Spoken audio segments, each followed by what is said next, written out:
Episode 12, Taco. And I think we have both agreed that we can never talk about episode 11. And what I think will go down in 40-year-old Degen lore as the lost episode. But you went to a lovely conference last week. And how was that?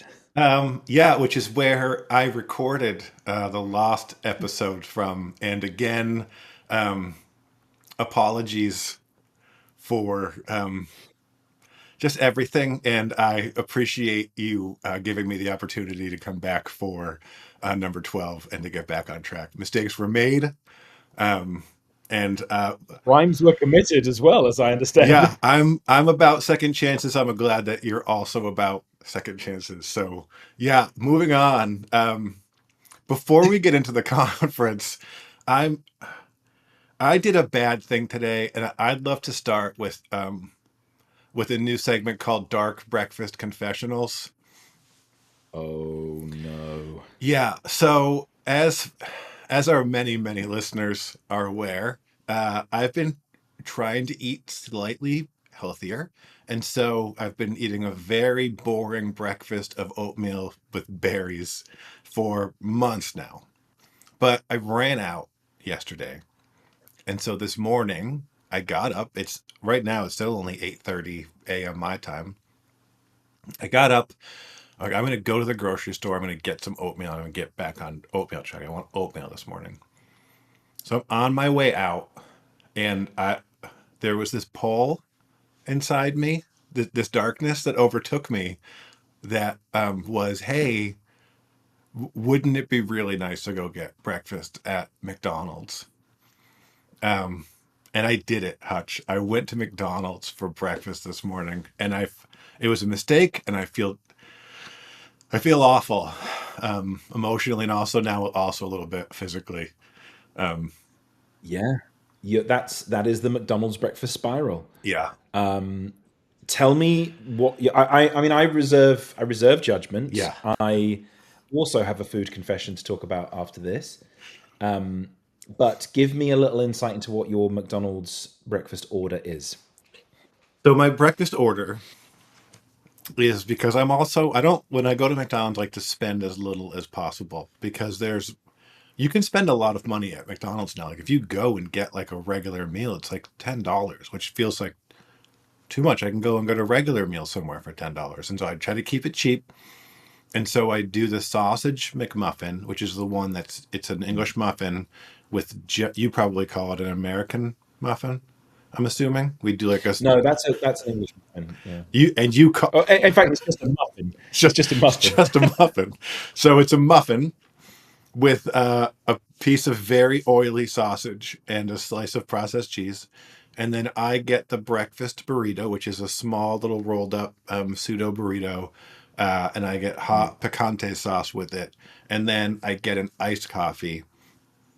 I used to get a hazelnut iced coffee, but they stopped making hazelnut. Now it's just regular iced coffee. And that's what I get. And it was like $5.30 because there was some kind of promo. Lovely. Yeah. I mean, that's a good hearty breakfast. I mean, the McDonald's breakfast is famed in the UK as well.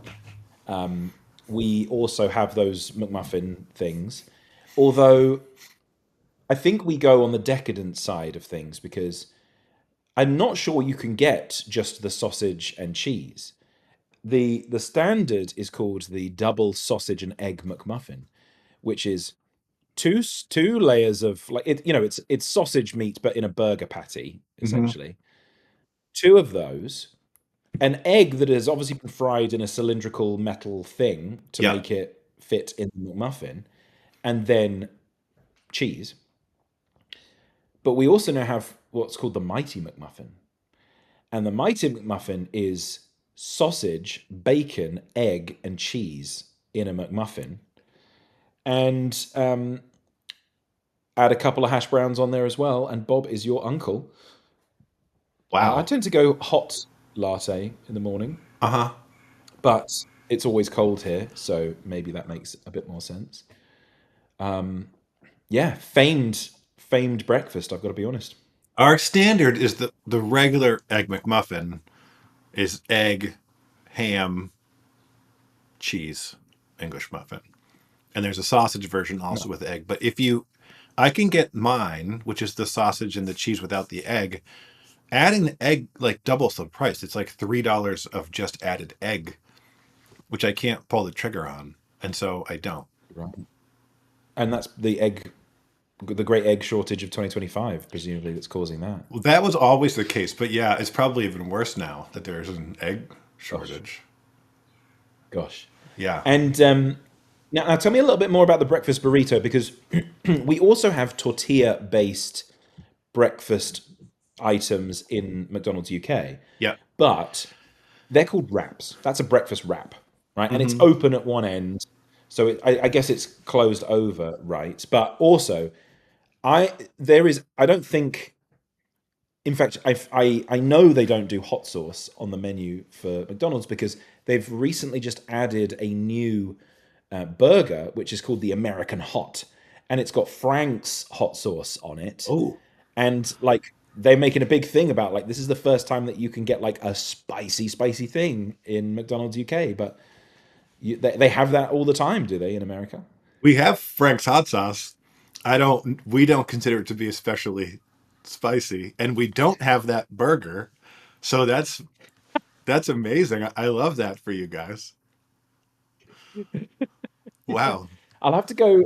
That is super spicy, is Frank's hot sauce. So I mean, you know, you people in the UK and hot sauce generally do not mix well in the same way that we don't mix well with the sun. Yeah. So Yeah. yeah, For us, that's this is a culture across Frank's the is just ages. like standard down the line hot sauce, which we just put on stuff that we'd put on any hot sauce. Definitely not like a holy cow, you guys. Be careful with that. It's See, not that. there is a group of people who are in the UK and like hot sauce, and this is making their blood boil more than Frank's hot sauce would, right? Right? Because they're like, no, we've got all the hot sauces as well. We've got the Scovilles. Yeah. Yeah. Well, good for them, I think. Hey, whoever you Yeah. are watching this right now, if you want to come visit next time you're here, I'd love to take you on a bit of a tour. We can do, and I'm not a spicy guy. I do put hot sauce on things, like regular hot sauce, like a Frank's. I don't go crazy with it. I have friends who go like who like it like the higher, but I don't. Yeah. Yeah, I'm That, just a that's a, regular. that's a form of masochism. Yeah, That's a I'm form of just a I'm masochism. just a regular guy, Hutch. So my food confession is that I similarly went out to the grocery store. That's not what we call it here, but I'm trying to make this more easily digestible for our American counterparts. And I went and got lunch. And I got a fairly standard lunch, right? The meal deal is a classic in British cuisine. Most supermarkets will do a sandwich, a packet of crisps, and a drink as part of a bundle deal Hmm. to kind of get you in the door. And the reason they do that is not because they make a lot of money out of it, but because it draws you to them, and then you might spend on other things. Yeah. And got me, they did, right? Now, there is a hierarchy of British supermarkets that you need to be aware of, right? Iceland, Asda, Lidl at the bottom. Mid tier, Tesco, um, Sainsbury's, Morrison's. Upper tier, Waitrose. Elite tier, Marks and Spencers. And Marks and Spencers do the finest chocolate eclair that exists on the market. Oh. One has already been eaten. The other, I'm just waiting for a little sugar crash after this episode, and the other one will be devoured.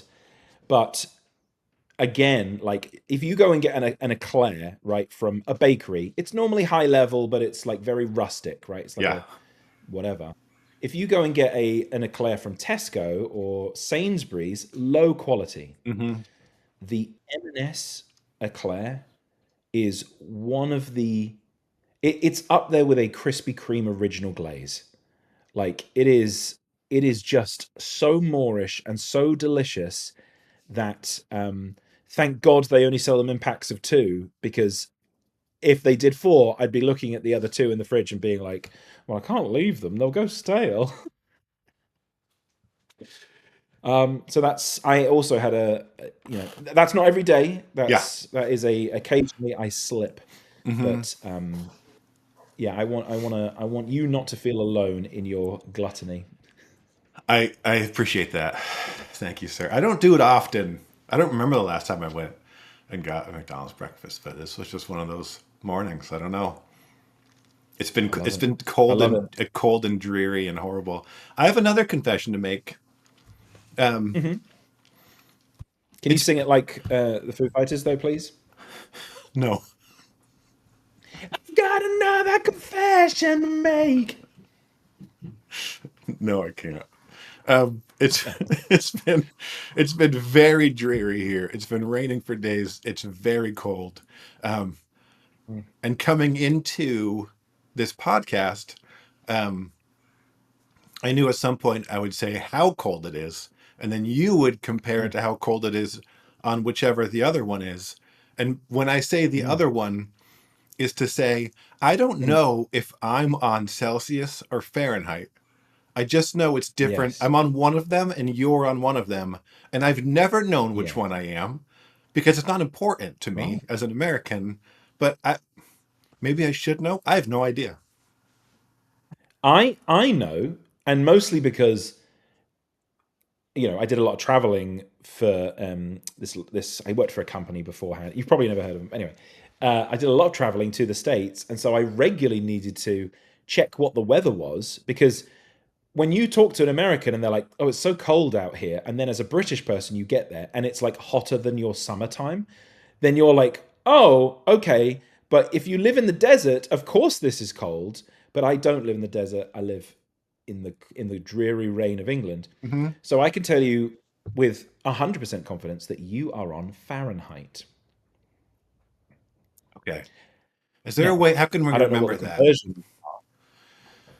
Okay. Fahrenheit is a longer word than Celsius.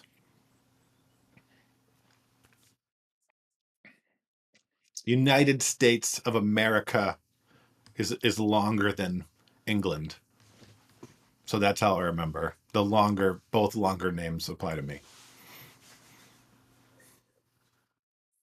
A very interesting device to remember. Um, so what temperature is it out there? It uh it was like 50 when I went out to get my well, I went out to get oatmeal, but ended up going to McDonald's. I'm gonna check right now. It's 47 degrees right now at my house. Okay, so that is 10 degrees Celsius. And I think it's 14 or 15 degrees Celsius right now. So yeah, it's warmer in England than it is where you are. And it rained all night and it's gonna rain again. That's a shame. And I'm going to be honest, we've been having some blisteringly hot weather. So hot, in fact, that the rear view mirror on my car fell off of the windscreen. Right, and it's not an old car. It just it got warm enough. I don't know exactly what happened there, but like the glue stopped working, and it just, when I got into the car last time, it was just it's just dangling there. That's that's very warm. Yeah, I mean, 26 degrees, so maybe 80 degrees Fahrenheit. And yeah, trains were cancelled, people were confused, they were flocking to the beach in droves. It was mad, but and again, gloriously sunny today. Hey, Hutch, you're a film guy. Mm. Are you excited for the new Mission Impossible? That's a good question. Everything now that has Tom Cruise in it is sort of tainted by the fact that he is a weird dude. Like, I think he was able to hide it because there wasn't as much footage of him around in the 90s, Hmm. and not as many, not as easily accessible, right? But like every interview that I see with him, he is superhuman intense, and like okay, maybe this is kind of funny because there is a sort of joke in the UK that like Americans are just more intense, right? So like we're silly, you're very British in your personalities, but Americans take themselves quite seriously. And Tom Cruise is sort of the purest manifestation of that. Like he is so serious about what he's doing, and he is so serious about the films that he's making, and he believes himself at every step. And never does it seem that he has a crisis of confidence, which is a very common thing in England, right? Like just doubting yourself a little bit is very common, and we have found ways to get around that, which is to not rely on that thing. But like I I don't want this to happen to him, but I would, I think watching his ego shatter would be one of the most fascinating studies of the human race ever. I I love Mission Impossible 1, right? It came out at a time where I was getting into James Bond at the time, right? Like GoldenEye had just come out. The Bourne Identity hadn't yet come out, but it was around this kind of block of movies where really intense Hmm. action spy stuff was kind of in a really good place, right? I think after GoldenEye, James Bond sort of lent a little bit too hard into the VFX and to the not realism. And Mission Impossible went through the same process, right? Except for we got Mission Impossible 1, which is in itself a brilliant film, right? If that was the only one that had ever been made, it would be lauded like Reservoir Dogs, right? It would be an amazing film that never got it needed sequels and whatever. Mission Impossible 2 with John Woo is so of its time that it is a bit balmy, right? Karate fighting on motorbikes, mad, absolutely mad, but beautiful at the same time. And everything since then has just been this kind of shmush of, you know, post Michael Bay existence action film, which I think they clawed it a little bit back. When bringing in Henry Cavill and in the last one, and Rebecca thingamajig, I forget her name, but a bit more of a story. But it just feels so dissociated from the first one, right? Like that, it might as well be a completely different franchise for Yeah. all we know. And now the only marketing that I see is all around the stunts, and I get it. Tom Cruise loves to do his own stunts, right?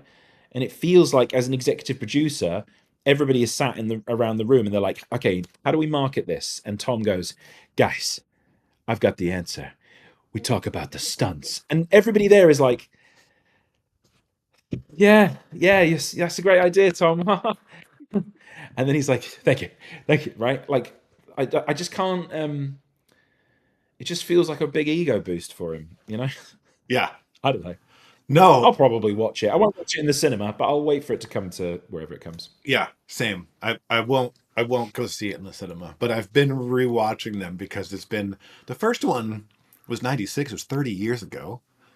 And so I just Mm. wanted a reminder, and you're absolutely right. That first one, there's such a massive disconnect between then and now, um, and it really just ramps up the stunts and the evilness of it. Like the one that's happening now, the bad guys. It's just such a weird, too big presence versus the first one was just like his boss was a mole, and that's the whole thing, and he's Yeah, thwarting his boss. It's like, yeah. oh, okay, this feels like a real thing, and now it's like people controlling all the Well, technologies and doing it's too far gone.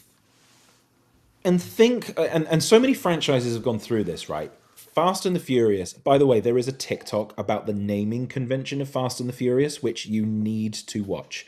I'm going to try and find it, and I'm going to send it to you afterwards because none of the titles have any combination of, like, the first one is The Fast and the Furious, right? Yeah. And then the second one is Too Fast, Too Furious with a two.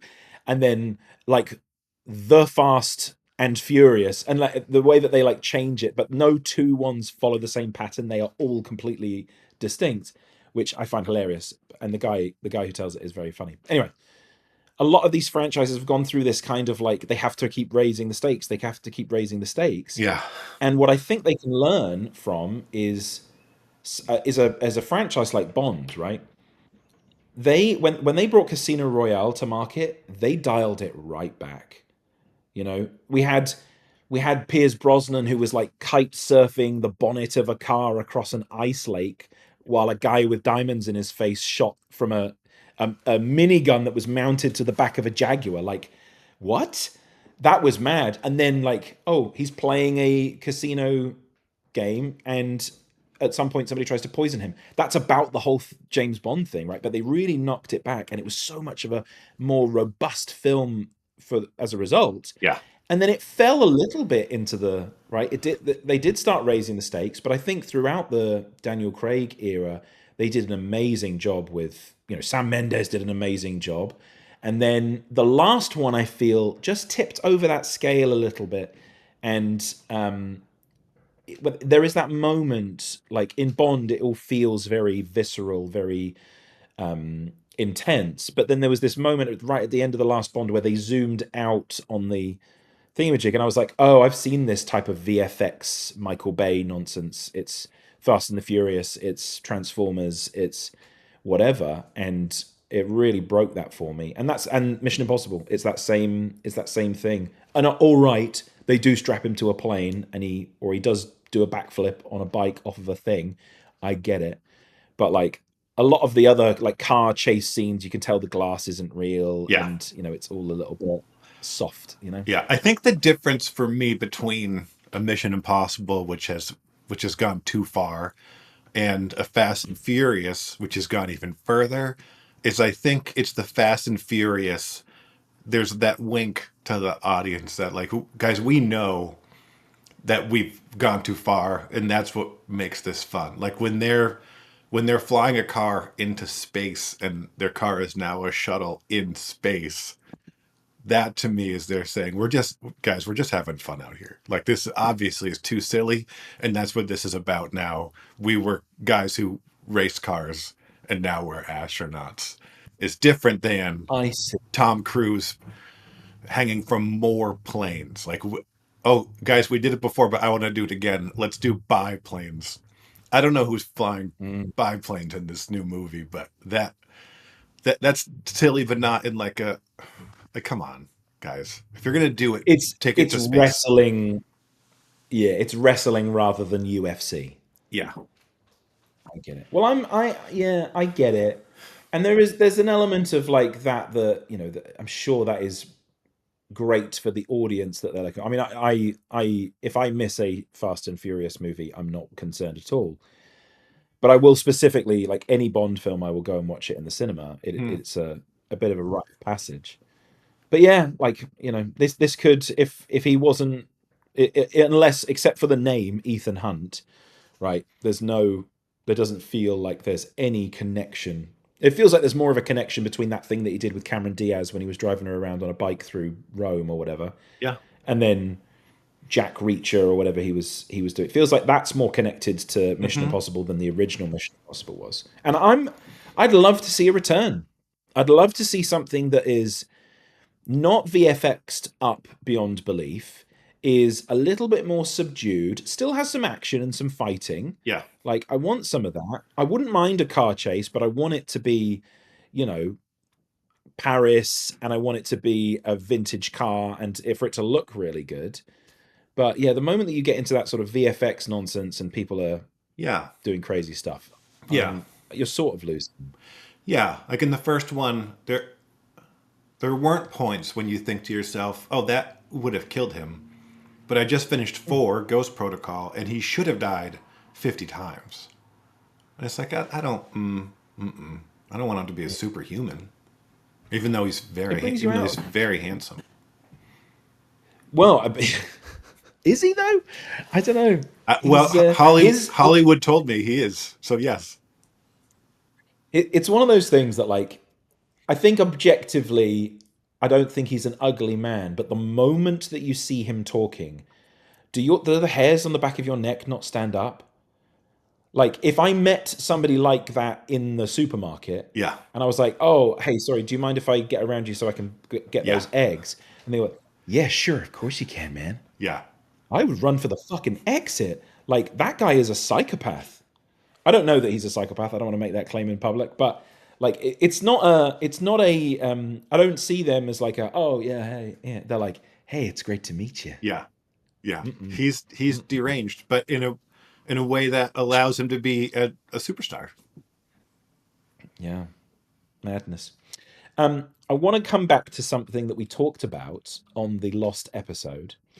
Uh-oh. Um, you were talking in Canada. You went to Canada, didn't you? I did. And while you were in Canada, you stumbled upon a fully replicated Blockbuster video. And shall we? Do you want to tell that story again? Because I think it was funny enough, and obviously that losing that bit was the thing that I was annoyed about losing. So just tell us about Blockbuster. Okay. Yeah, and I took pictures of it, which I will send you. I don't think I sent you yet, but I will, so you can see it. So for those of you who will never see the lost episode, I was in Canada last week for Consensus Toronto. I'd been to Consensus in Austin. It was a lot of fun. I thought Toronto's closer to me than Austin, so I went. P.S. I really enjoy Toronto, especially right now because the exchange rate is delightful. I thought we were about the same exchange rate as to Canada. So I thought an American dollar is going to be the same as a Canadian dollar. It's their their currency is much worse right now, and so it's like a point 0.7 difference. And so if you, I would go out to eat and I would get like a $16 lunch, but it was only really like $11 for me, which is amazing. The whole city felt like it was on sale, even though it's Toronto, which is probably their most expensive city, I would imagine, right? Mm, Anyway, mm, I go to Consensus and you go onto the trade floor and everyone's got their booths and everybody's got their setups. We've all been to conferences before that have the trade show thing set up. The first thing you see when you walk in is there is a block of fake stores. There is a portrait studio and there is a nail salon and there's a little retail shop and then there's a what looks exactly like a Blockbuster video, and they're big and they're set up, um, and there isn't a lot of advertising on them because they are the thing that you're going to earn when you sign up for this company's thing. And so I go into the Blockbuster, it's just the biggest one, thinking, oh, I have a bit of a background in Web3 movies and film. This must be some new Web3 film thing. That's exciting. So I go in and set up with all these movies on the shelves, movies that you would know. I'm walking around. I'm not seeing any signage, but in the corner, there's one little kiosk set up with a woman behind it. Lovely woman, is the wife of the founder, doesn't know much about what is happening with the company. So I say, "Oh, what like this is awesome. What is this?" I've worked conferences. I know how much they paid for this footprint. It's a really big footprint and the build out must have been very expensive. What's going on? This is great. Oh, blah blah blah. To get more of the details, you want to talk to my husband who's next door. What we're doing is I'll show you. I still have my little card. We have these cards, these Blockbuster cards, blockchain video membership card, mm. right? The name of the company is not Blockchain Video. This is just a card that is, it just looks just like a Blockbuster video membership card. That's not the business that was there. This is just their fake video store. So they're loading these up with tokens, or I think it was like you load up like $4 USDC, and then the next day you had to come back, and you could use that to get stuff. Like you could either get like a movie poster from them, or you could get your nails done, which I think they were doing anyway. And so come back and we'll give you some merch to show you that we loaded up this card. I'm like, "Well, so what is it? It's like a debit card company then?" And she's like, "No, not really." Okay, great. I leave. because there's a lot of things to do and see. And I come back the next morning and I'm kind of waiting because I thought there was going to be some other stuff that I could get. Um, Guy comes up next to me. He's like, "Hey, I got this card yesterday. Do you know what's going on?" I have no idea what's going on. No, absolutely not. It's like, "Oh, well, do you like what's the company?" I don't know, sir. I'm just waiting for maybe some merch? Question mark. And I don't know what this is, and I still don't know what that was. And they spent a lot of money, and I would have signed up for it, and I was interested in knowing what they were doing because they put a lot of money into it. And I'm not 100% sure what the company was or what the product was, but it looked So, so good. so you've not had an email from this company? No, you had asked me last week if they, because I needed my email to sign up to get my Blockbuster card. Um, we had assumed they were going to send me an email follow up like, "Hey, thanks for coming to Make Believe Blockbuster. This is the company. Here's the next step in your journey. Take me on a journey. I'm top of funnel, and I want to be in your funnel. I want it. Let me be in your funnel." And no, and I'm just still sitting up there waiting for someone to reach out and say, "We spent $1 million on this activation. Here's what we do." Wild, Yeah. wild. Mm-hmm. I the mystery of this has perplexed me. I woke up in the middle of the night thinking about it the other day, and I said to myself, "Go to sleep." Oh, go to And sleep. at some point in the future, you can go and Google this, right?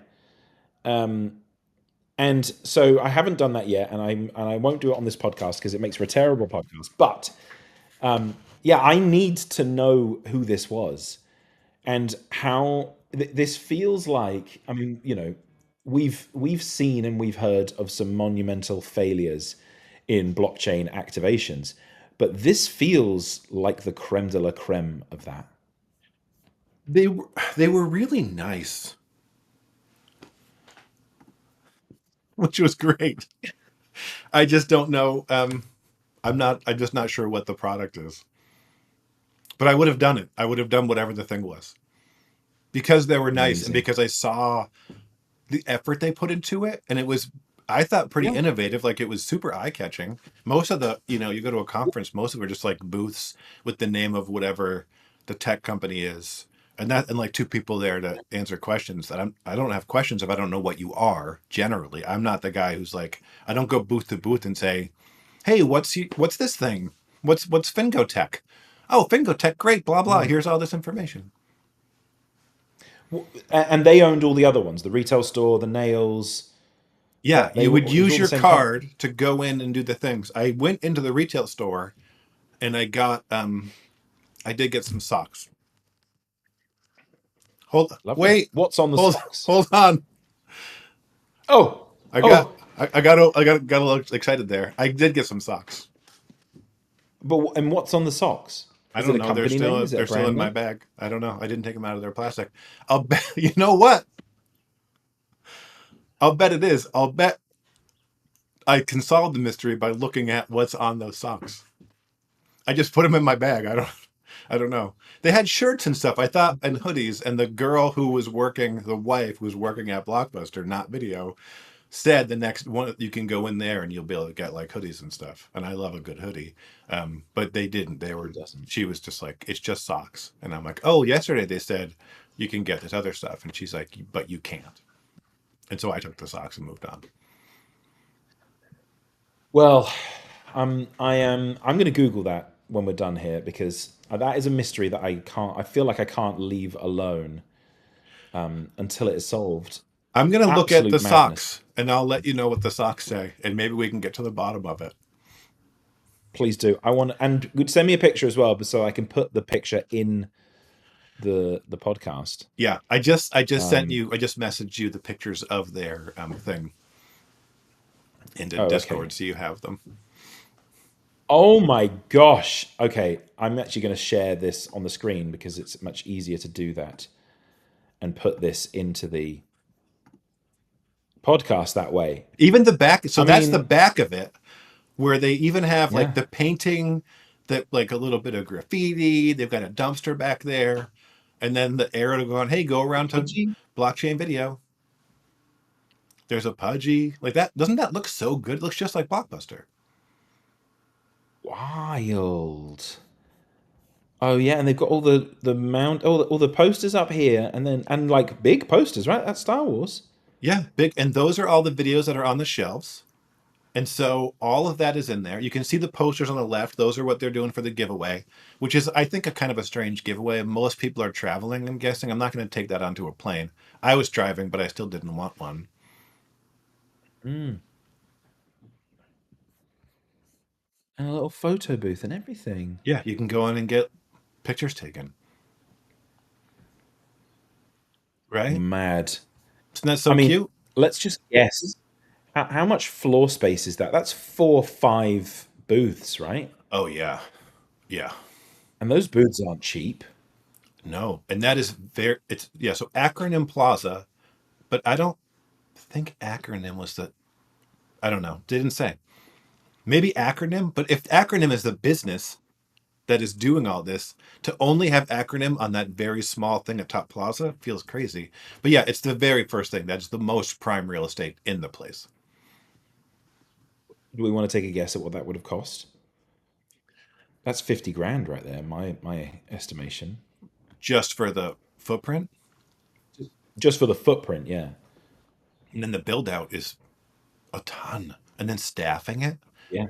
They staffed it with Yeah. people who were like actual people doing nails. Like it's 4 different activations in one. And one, like yeah, it's a lot. Getting your whole team there, whoever else was on the team. There were guys around with clipboards. I didn't talk to them. They didn't try to talk to me, even though I stood there Mm. curious. Looking hopeful. Right. Filled with boyish wonder. Right. Hey, bud, you got some questions there, pal? Uh-huh. Yeah. What is this? Yeah. I just want to be involved. I want to be in Right. your funnel. I'm a warm lead, sir. Which is all they want, right? They're just desperate for warm leads, and I'm standing right here. Yeah. Yeah. Mad. Mad. Yeah. Hey, Anyway, yeah. oh, Listen, last go on. thing. If I feel like we're starting to wind down, I don't. When we started this podcast, Bitcoin was around 80,000, and we were wondering if it was going to keep going down. One of us said something like, "I believe through the power of this podcast, we can get Bitcoin back up to an all-time high within Mm. 3 months," and we did it. Mm. I don't remember that being what was said. I remember somebody saying if it goes below 80, it'll go below 40. And I don't think we dipped below 80. No. So we never got to find out. But what I think you're driving at is that we may have started the bull run. And for that, I say, you're welcome, Web3. Yeah. Yeah. Ask me how much Bitcoin I bought at 80. How much did you buy? No. No, thank you, sir. Zero.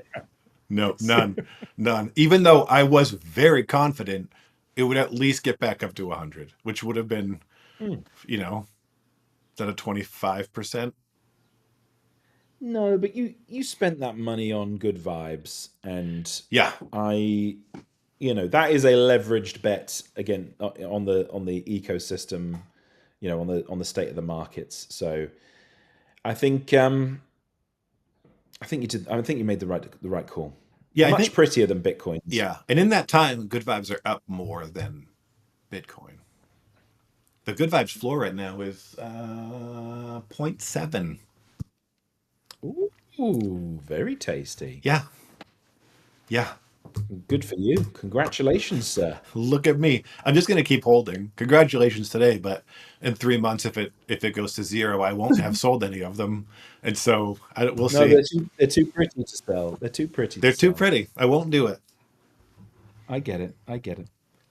All right. Love you. Love these. we'll be back on our normal schedule, I think, after the famed lost episode. But yeah, I appreciate you, and I'll see you next week. Thank you, sir. Have a great weekend.